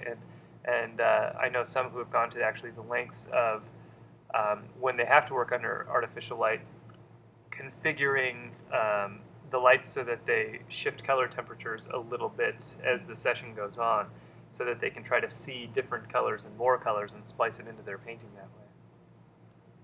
How are some ways that you would configure that? I think the artist that I knew who was trying to do that was actually using some like LED Christmas lights that are on timers, and yeah, so they subtly shift. He was so used to the changing cloud conditions in Chicago. Like it would always be different conditions in one part of the day as the other part of the day. It was never consistent out there. And so he was trying to mimic some of that with the LEDs.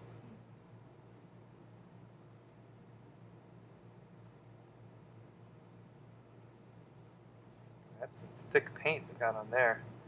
Have to work some of that in. Notice the marks I made around the side of the mouth really help to describe some of the direction of the mouth and a little bit more suggestion of the jaw on the right, even though the jaw is not painted in, but just showing the volume of space on the right versus the volume of space on the left helps to describe the perspective or reinforce the perspective of the mouth even more.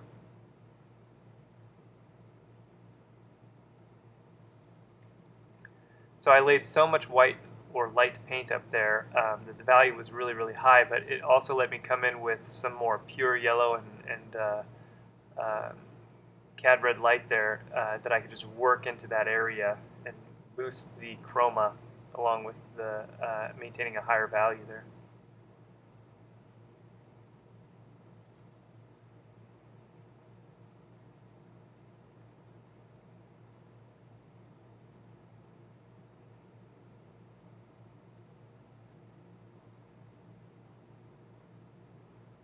Again, big changes happening with my bigger Badger brush.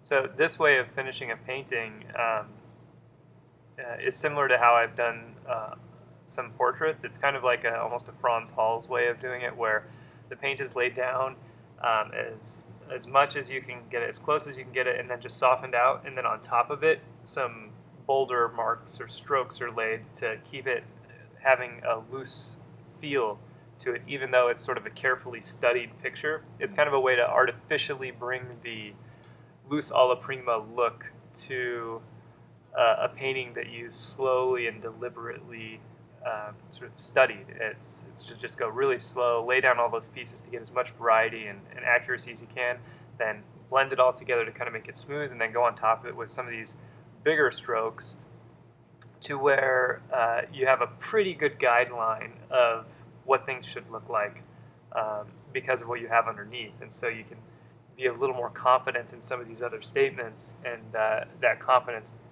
is then what shows up in the final.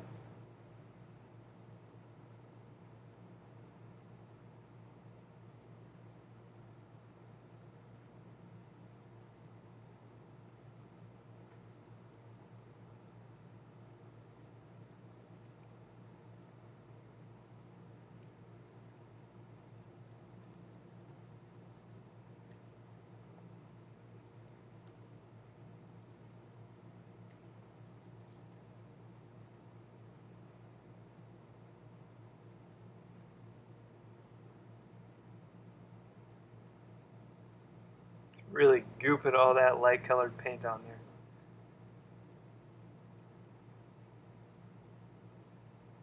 And that's the mark that you just made with that pile. Yeah, that huge pile of goop for that little mark. But I'll keep mixing and modifying it and working my way around the mouth at least. So it's not a complete waste.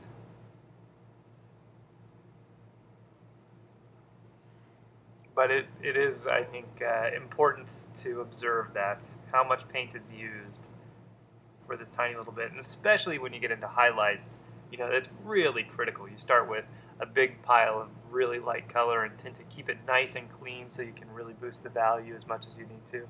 And these aren't even really true highlights. They're kind of like pseudo highlights, really almost just center lights of that lip, because the light on her is not super, super strong. Her face isn't really oily, her lips aren't wet, you know, so there's no real strong highlights on here.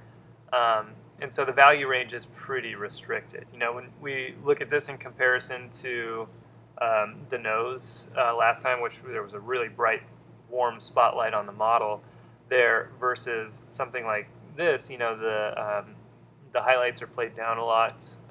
The value range is really, really restricted compared to that really bright light source.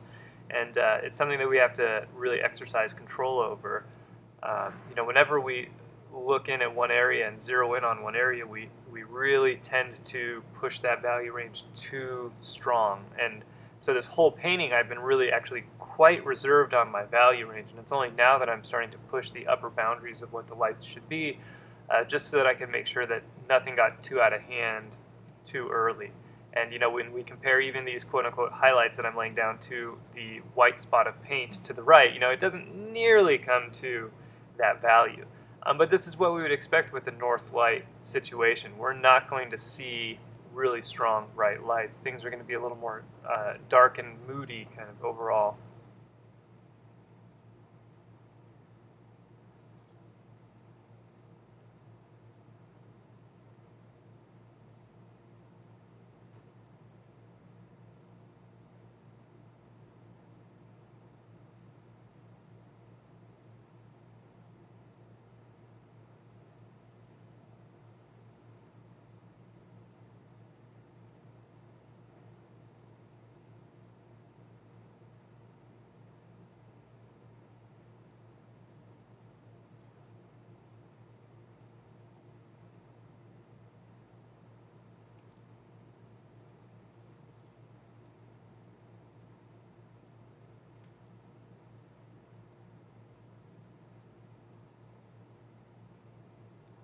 So this is, right now we're into our last session that we have with the model, our last sitting that we have with the model. So we're going to have to make some really good finishing marks here. Again, note how all of my strokes are still following the direction of the anatomy here.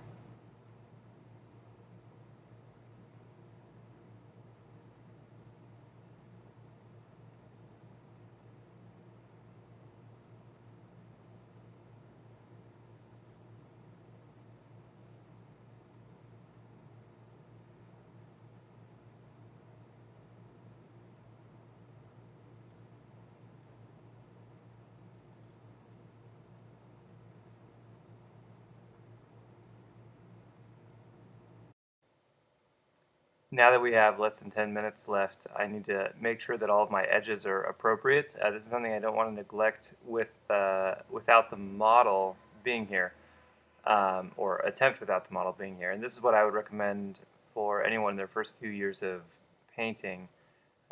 Really become skilled at edges by observation combined with the knowledge of edges that we picked up last year in the drawing videos. Um, and try to only manipulate your edges while the model's there, and you'll have a more lifelike experience. When there's this much paint on here, and you see I'm laying it on even thicker here. When there's this much paint here, it's a lot easier to actually manipulate edges. Right here at the end, thinking a little more exclusively about edges. Where can I just soften things out just a little bit? Where can I build some harder edges back in? I'll come back in here now and get some of these sort of claw marks right there that help break up that lip into the surrounding flesh tone, so it's not completely softened, but it's that broken edge effect to create a smoother transition. I'll leave some of that around. Some of this I'll actually soften out and blend out. It kind of depends also um, where the shape is in proximity to where I'm looking or where I want the focal point to be. In this case, I want the focal point to be the lips.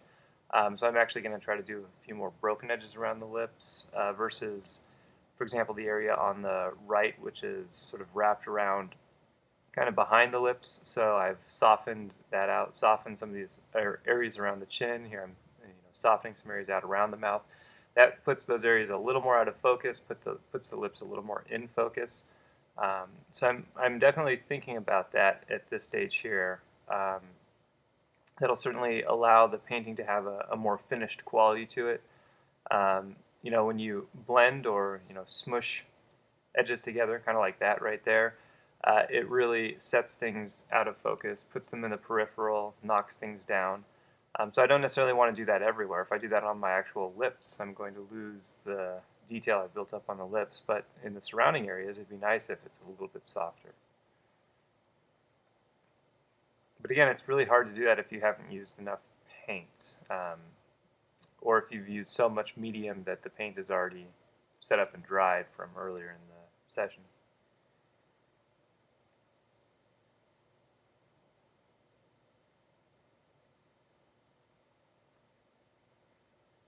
I've got to make sure I've finished building up the protrusion of the chin and how it wraps back around following the mouth. That's a good piece of anatomy to look for and make sure you've included, just because it sort of shows how much the lips protrude, if at all, from the chin below.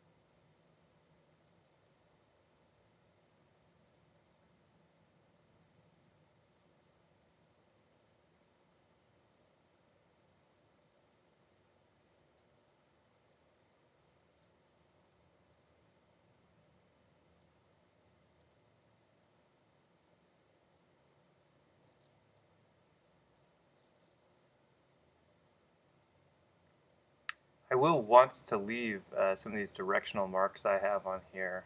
Um, Even if it's a little more stylistic, it will certainly help to describe all that anatomy. But again, that's a personal preference. That's not something that's really required here. It would still be accurate if I softened out all of the sort of jaggedy edges around the mouth.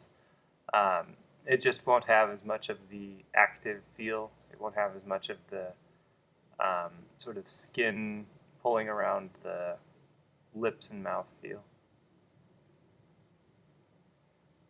But would you retain some of the direction of the strokes that you had built up earlier when you were laying in the initial paint? Would that still affect the structure of the lips? Not really. No, I mean we could, and that's the difference between really impressionistic painting versus a really structural painting. If I want to read more photographic or impressionistic, I'll just soften all that out. Um, Here, this is just really a lot more sculptural. Okay. But the direction of the strokes, even though it's a nice addition to creating form, it's not a requirement in creating form. Mm.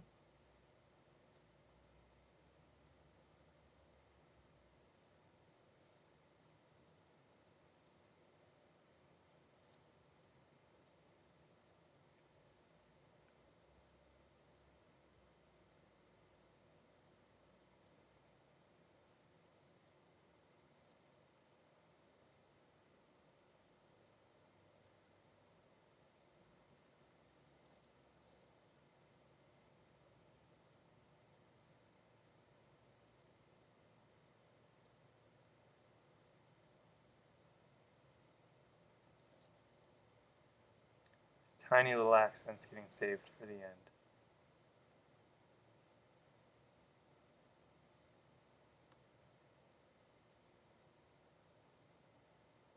As I add each of these little pieces, I need to make sure I squint down or let my eyes go out of focus to ensure that I don't over-describe them.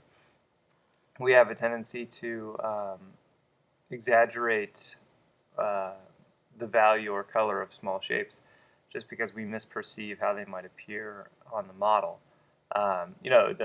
Those darker corners of the mouth are a good example. Small shapes, we have a difficult time seeing what the color is or even the value, and sometimes we make them too dark or too black. Light shapes we tend to make too light sometimes or too lacking in color because the shapes are too small for us to actually see the color inside. Is that why you would suggest using binoculars? Yeah, binoculars or getting close to the model or even both sometimes. But you have to learn or get a feel for what these really small shapes actually are in terms of color and value through careful study so that you don't just always standardize them to be just too flat of a color value.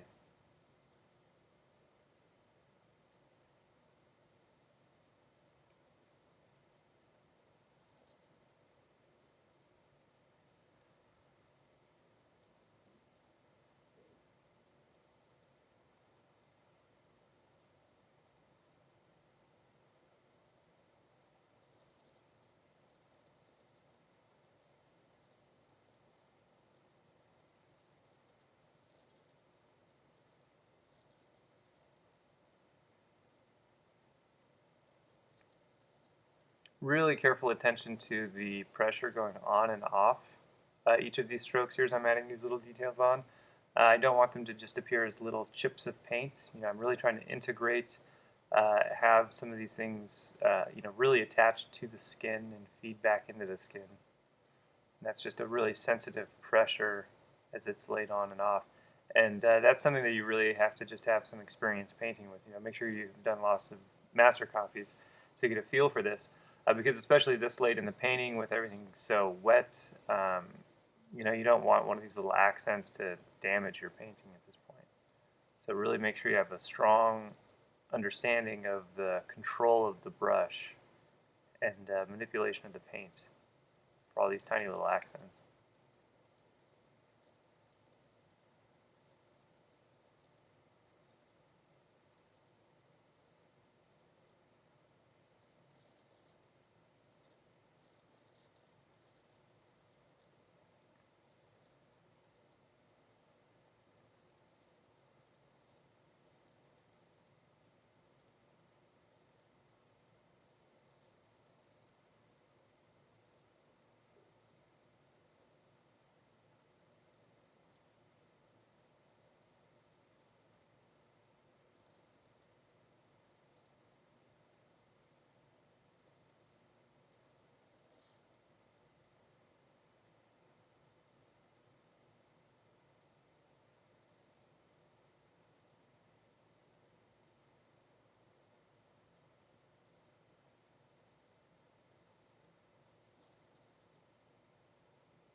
Catching a little bit of that blue, sort of dancing around the edge of that shadow there.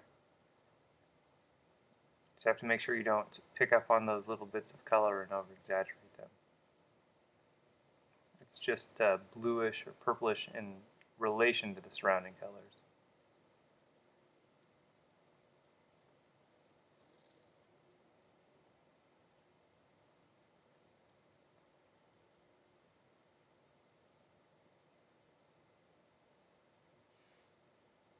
So keep in mind the main things in painting this mouth. Make sure your perspective is correct. Check it with the corners of the mouth and the beak. That describes the rotation of the mouth as well as the tilt of the head forward or up. Make sure you have it painted in such a way that it reflects the column structure of the mouth, that the um, corners of the mouth are set back from the beak of the mouth, and that whole structure around the mouth appears to recede. And make sure you don't blow out the chroma in the lips. Don't make them too red. They're really just a little bit more chromatic than the surrounding flesh. Also just watch the edges, especially around the top of the mouth. That's where students tend to hit those a little too hard. And that's it.